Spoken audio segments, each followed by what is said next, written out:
Some leaders leave footprints, others leave libraries.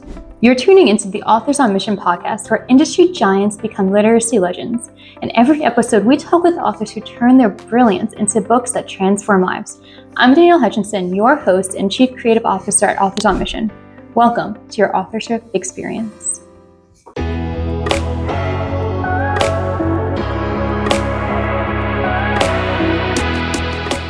Hello, everybody. Welcome to another episode of Authors on Mission podcast. I'm your host, Danielle Hutchinson, Chief Creative Officer at Authors on Mission. And today we are going to be diving deep into more strategies and more insights of accomplished experts who are transforming their fields and inspiring others to become experts in their own right. Today we're joined by Monique Tallon, a women's leadership and inclusion expert who's challenging traditional notions of leadership.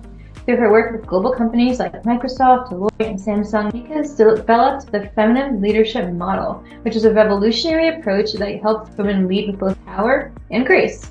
Her book, Leading Gracefully, provides a roadmap for women to advance in their careers while staying true to themselves. Monique, welcome to Authors on Mission podcast. It's great to be here. Thank you. Yeah, we're really grateful. We love to have, amazing experts in their fields on here and talking about their journeys, any tips and insights, and of course, the writing process as well. So I always like to start, if you don't mind, give our listeners a little bit of an overview of who you are, how you ended up where you are today, really briefly, and then what made you decide to write a book? Yeah, thanks so much, Danielle. So I started the first part of my career in marketing. I was a young 20-something working in Silicon Valley and basically struggled as a young woman to figure out how to navigate the corporate landscape, how to build a career, how to get promoted. And throughout that journey, which I'm sure we'll talk more about today, I realized that, women such as myself at that time had no roadmap. Nobody gives you a handbook when you enter the corporate world. And it was challenging. There were a lot of challenges that I faced along the way. And so throughout my experience, I learned a couple of things. And so I decided to leave the corporate world and I became an executive coach and wanted to specialize specifically in women's leadership because of the challenges that I faced, so that I could pass that knowledge on to others. And that's sort of what led me to writing my book, Leading Gracefully, which has been around now for some time and has led me down an incredible career path, which I'm super passionate about and have been loving. So it's been an incredible ride, and it's great to see it take on new iterations and find its way to new audiences. Yeah, 100%. And I'm glad to know that it's taken off in such a successful form as well. I was, flipping through it myself, and, you have just some inspiring stories in there, ranging from, a personal story about your great-grandmother to other, incredible experiences that you had personally, for example, climbing a 40-foot tree. So I can see how all of these, personal stories really resonate with your readers and show them how your tips can authentically help them as well. So I think that's an amazing approach that you took as you're writing it. Yeah, I think those personal stories are what creates that relatable hook for people. And so I really wanted to write a book that included my experience, my background, personal stories, as well as stories from other women who were in leadership positions, because I learned so much from speaking to them and kind of meeting them along my journey. And so the whole notion of women supporting women is built into the concept of the book. And as you'll find when you read it, it's not just my stories, but it actually features a lot of stories of other women as well. So I'm a big supporter of other women and highlighting other women's voices as a writer myself. But also I think those relatable stories really help people connect to your material and take something away that they can apply to their own lives. Yeah, definitely. And it's obviously a very strong thing for us to be able to do. It's how, you get your readers engaged. They see themselves in you, and they're more likely to follow your advice and learn from it and benefit from it when you do have those stories. I wonder, as you're selecting some of these, what went through your mind? And I'm sure there's so many different stories you could put in there. How did you filter those out, and how did you know which are the right ones to tell? That's a great question. I kind of did I played back a movie in my mind. I'm writing my second book right now, and I'm doing sort of the same process. And it's like going through your life and your experiences and really looking at what were the turning points as it relates to your theme. So obviously my theme for this book was women's leadership. So I went back to my own journey and looked at what were those pivotal moments, those moments that really changed my life, impacted my life and my career in a significant way. And I decided to highlight those, the ones that really were kind of like the big aha moments in my life that pertained to women's leadership, career, that kind of thing. So yeah, there's obviously a ton to pick from and choose from, but I went for the ones that were the most impactful for me. Yeah, and I can see that. I mean, I mentioned before the story about you climbing the tree. I used to do a lot of rock climbing myself, so I know what it's like to have a little bit of fear, but also empowerment as you're, scaling something really up. How did that experience transform your understanding of personal power, and how did that relate to the context of your book? That's a great question. Thanks. Yeah, well, I am not a climber and I am not a sporty person. And so for me, climbing that tree was a huge obstacle and a huge challenge. When I first encountered it, we were doing a ropes course for this leadership program that I was in, and I just didn't think that I could do it. I was very, very sure that I was not going to climb that tree. And so I had to overcome a lot of internal resistance to even get on that tree and try to climb it. So, we're all at different levels. And for me, that was just a really big, scary thing. And eventually I did climb the tree. And what that taught me, as I talk more deeply in the book, all of us have this innate power, especially as women. And for me, I was able to tap into the power that emanates from my belly, which was a very unique thing at the moment in my life. I had never really experienced that before. I had never, given birth or had any kind of major experience like that where I would feel that power. And that was that power that kind of helped me get up that tree. But what it did was it turned off my mind chatter and the words and the dialogue that was telling me that I couldn't climb the tree.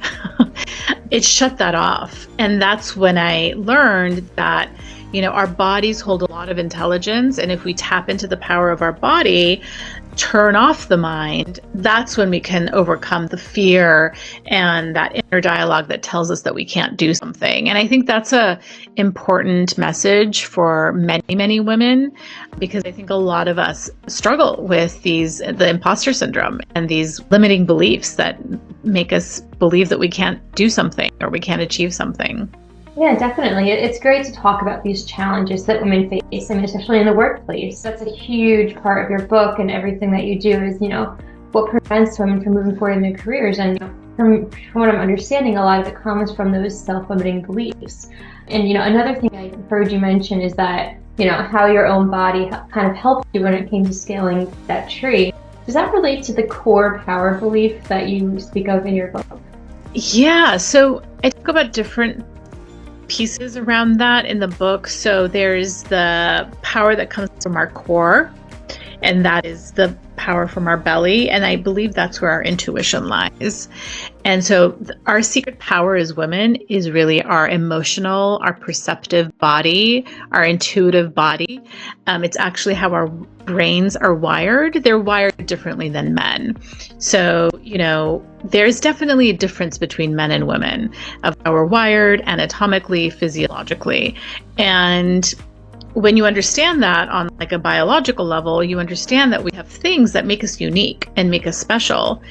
And so that core power that I refer to in the book is that power, that innate knowing, right? It's just that hit that you get when you just know something deep down inside, although you don't really know it with your brain. The problem becomes when we don't listen to that message, when we don't listen to that intuition. And the reason a lot of times that we don't is because we've been taught not to. And so really it's about developing the confidence in ourselves and our intuition that is our superpower as women. And so I talk about how do we tap into that? How do we overcome some of those limiting beliefs to be able to utilize that superpower effectively? Yeah, and thank you for explaining that. I think this is something that a lot of our listeners right now, women and men alike, can also, relate to and really use in their day-to-day lives every day, and especially in the workplace and their endeavor as well. I wonder if you'd like to speak a little bit more on that, because I know, your whole program revolves around being successful in the workplace and helping people to identify these leadership challenges and get past them. Can you perhaps give a little bit more insight about some of these tips that you offer when people come to you? Yeah. So, I just mentioned intuition as a superpower.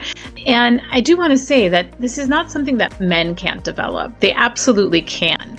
Men are wired for analytical thinking, for logical thinking. That's their superpower. And what we see is that these two things are complementary. So what I ended up developing was something that I call the feminine leadership model that integrates both masculine and feminine qualities of leadership into a model that we can use. And this is a model that both men and women can use. It's not just for women, but I did want to actually design something that was designed for women by women, because when I looked at all the leadership models out there, all I was finding were leadership models that were more catered to how men lead, not necessarily how women lead. And I also wanted to build something that was specific for women, because I could see that in the corporate world, there was a tendency to box women into a more masculine leadership style, which for me personally did not feel authentic. And after speaking to a lot of women, I realized that they were struggling with this as well. It was not just me. And so that's why I developed the feminine leadership model. It has leadership qualities in there that, quote unquote, we can kind of describe as more feminine, like intuition, like collaboration, like empathy and care and humility. But we couple that with masculine traits like being assertive and decisive and resilient, right? So we need both. We can't really have one without the other to be effective as leaders. So it's this integrated model. Both men and women can use it. It's not gender specific, although I use those terms masculine and feminine. They're not really gender terms, they're more characteristics. I couldn't find any other better words to describe them, so I just want to make that clear that these are characteristics that we all have. Some of us tend to lean more masculine, others tend to lean more feminine. And at the end of the day, what we want is balance. If we're too skewed on one side or too skewed on the other, we're out of balance. And that's not an effective leadership style at the end of the day. So we want to find that balance. And that's really what the model gives us, this roadmap to follow.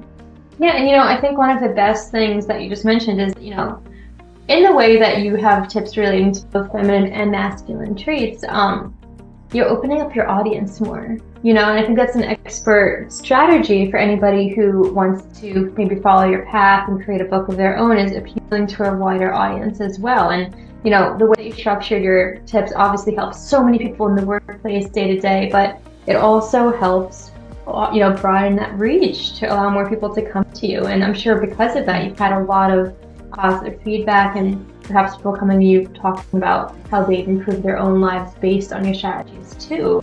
Can you perhaps share a little bit about some positive feedback you've heard as a result of your book being out there and how you've been able to transform people's lives based on that?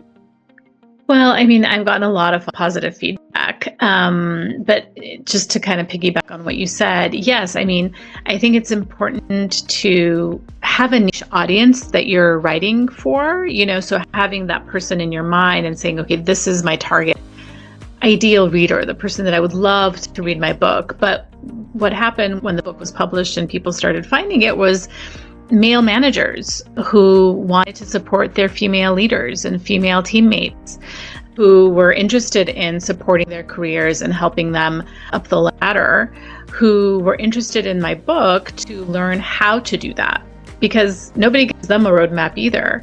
And in our sort of post #MeToo world, I think a lot of men sometimes are intimidated and they're not really sure, they don't know the right thing to say. They don't want to do the wrong thing. They don't want to somehow offend somebody. And it's like, let's just give people a handbook and a roadmap so they can know what the steps are. And a lot of times when you empower folks with the information, all of that stuff gets less scary. So that was what was a surprising unintended consequence, I guess you could say. I wasn't really expecting men to read the book, but when they started approaching me and giving me positive feedback, like, oh, this is so helpful. I have a lot of women on my team and now I can empower them.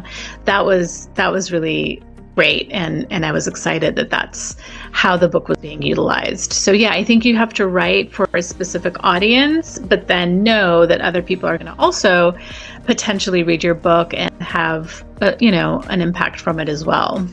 Yeah, thanks for sharing that. I think that anybody listening right now could, take that into consideration when they're writing their own books now, because, you might have an audience in mind and, maybe you want it to be very niche and specific, but you don't know who's going to pick up that book. So you might want to consider, how somebody else might interpret it, whether it's, beneficial or not, and how to gear it towards them for more receptiveness. That's right. Yeah, I wanted to make sure that the book didn't offend men. That was something that I really, had in my mind, or didn't offend women either, so I was very, very laser focused on making this a very inclusive book so that if somebody who was not my intended audience picked it up, they wouldn't feel blamed or victimized in any way. I really wanted it to be an empowering book for everyone. So yeah, I think that's a really important point. Do you have any specific tips for an author right now who might be struggling with that sort of thing? Perhaps they're trying to write to a specific audience, but they're trying to be mindful not to offend anybody. I have a lot of people who come to me, my clients, who have written a book about religion or about, one topic or another, and they're worried about it being too critiqued in one area. Mm-hmm. What might you give them as a piece of advice that you followed yourself when you were writing this?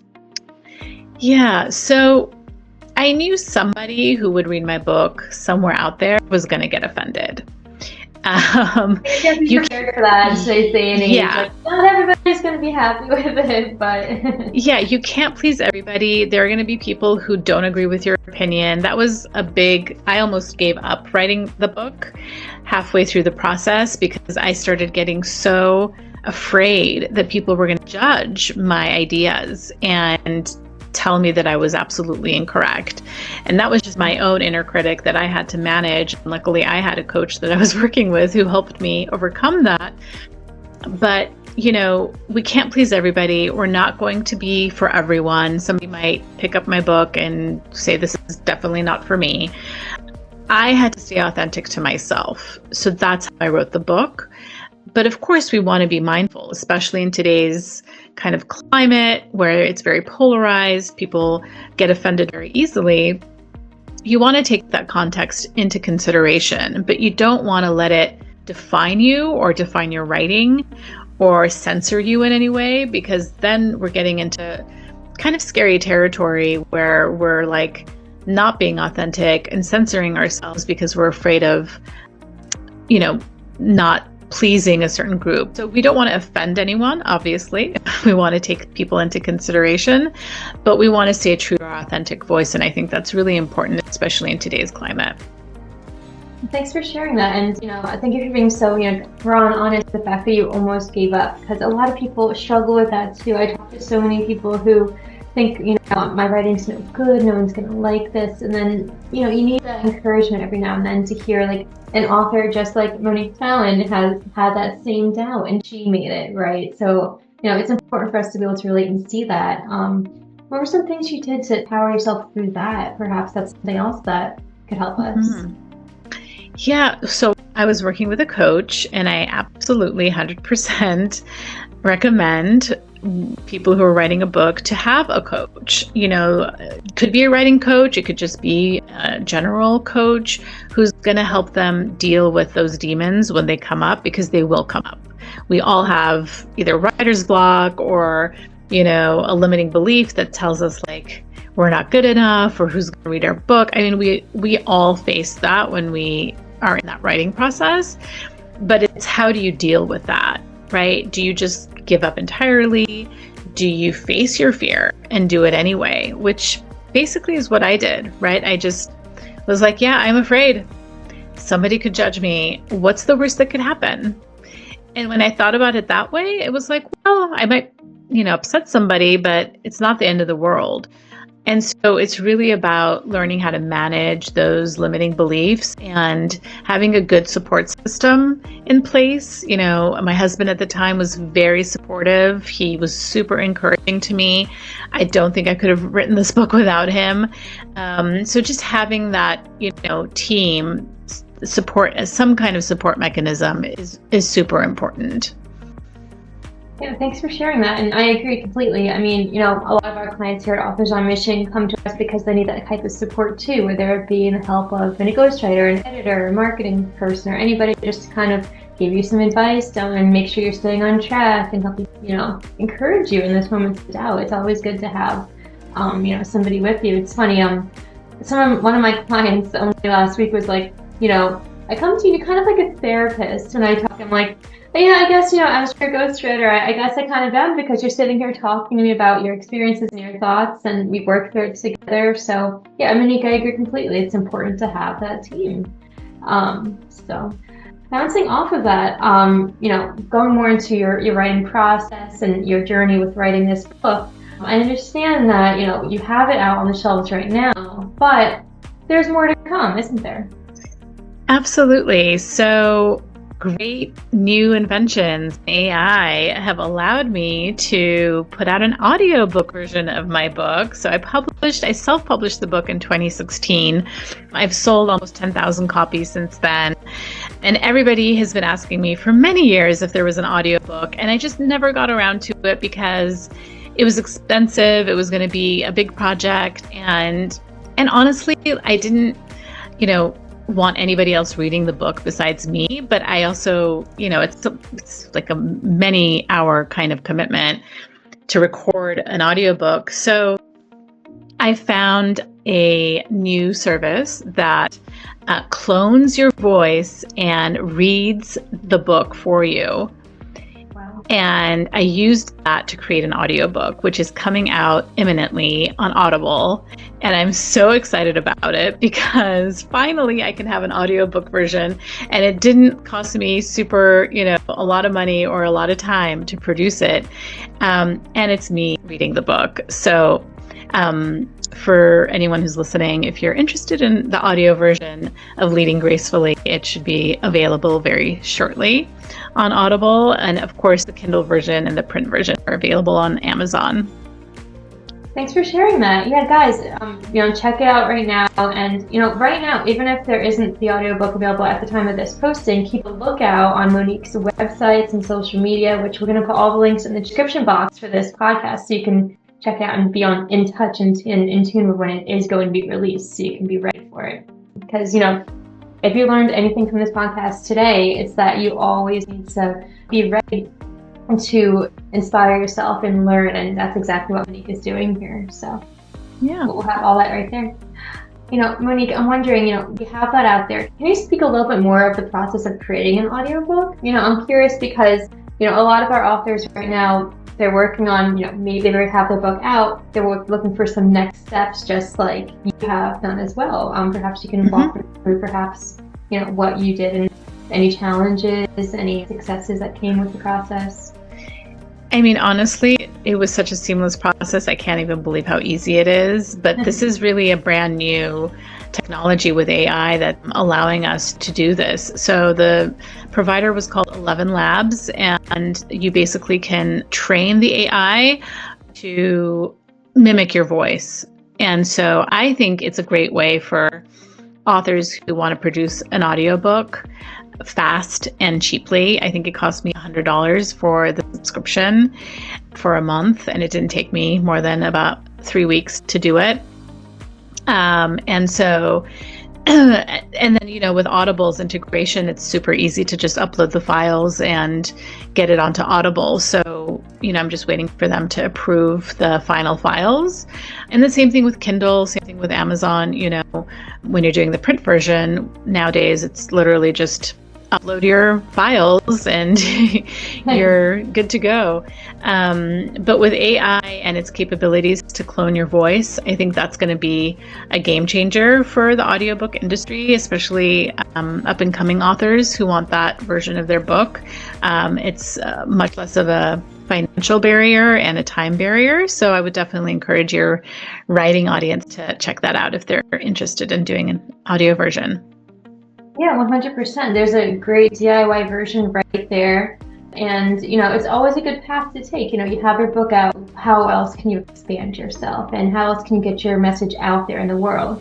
At Authors on Mission, we also offer audiobook services as well. You publish with us and you can, have some packages, and we also include that. So it's just nice. So there's many different avenues to take, whether it's your own or with some help. Either way, it's always a great way to do it to expand your reach. You mentioned yourself how many people were looking for the audiobook. So, So yeah, Monique, I'm wondering now, as we start to wrap up today, what else can any last bits of advice you'd like to offer our listeners today in regards to, your philosophies and your approaches to leadership and the workplace and all that? Any last bits of advice for us? Oh man, I think, for me, it always comes down to being authentic, your authentic self. I think we all wear masks when we go to work or when we're out in the world. And what I've learned throughout my years of experience is the more you can just be true to yourself, the more people gravitate towards you. And it's the same in your writing. It's the same in your leadership. It's the same if you're an entrepreneur, if you work for somebody. The more authentic you can be and not be afraid to be yourself and really handle the imposter syndrome, which is a big piece of the work. And it's part of what I write in my book. My book is actually a coaching guide so that anybody can read it and do the exercises in the book and develop these skills. There's a big piece around developing confidence. And I think a lot of people struggle with that, right? So find the tools that work for you. There's so many people out there nowadays. There's so many tools. There's so many programs. Find whatever works for you. Get the support, because at the end of the day, you're only as good as the people around you. And so if you want to be successful, surround yourself with people who believe in you, and don't be afraid to be yourself, because at the end of the day, there's nobody else like you.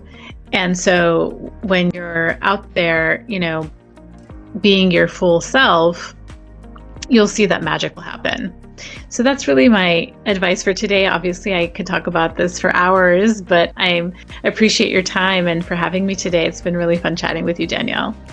Yeah, definitely. And to all of our listeners, if you're interested in learning more about Monique's strategies and tips, we're going to put all the links into the bio of this podcast show today, so you can check her out and be on the lookout for the audio version available pretty soon. And right now, you can purchase the book at any time as well, because we all can use a little bit of insight in our lives today, regardless of where we are. So thank you so much for sharing that with us. It's been a pleasure to have you on today. Thanks, Danielle. All right. Well, to everybody listening today, you've been listening to the Authors on Mission podcast with our guest, Monique Tallon, author of Leading Gracefully. Monique's insights on balancing feminine strengths with traditional leadership qualities offers a fresh perspective on what effective leadership looks like in the 21st century. So again, to learn more about her work, visit her websites, and remember to check out more Authors on Mission podcast episodes as well whenever you hear the conversation. I'm Danielle Hutchinson, Chief Creative Officer at Authors on Mission, and Monique, thanks again for joining us. Thanks, Danielle. As we close another inspiring episode, remember, every best-selling author was once just a person with a story to tell. I'm Danielle Hutchinson, inviting you to write the next chapter of your success story at authorsonmission.com. Your audience is waiting, your wisdom is ready, and your book is next.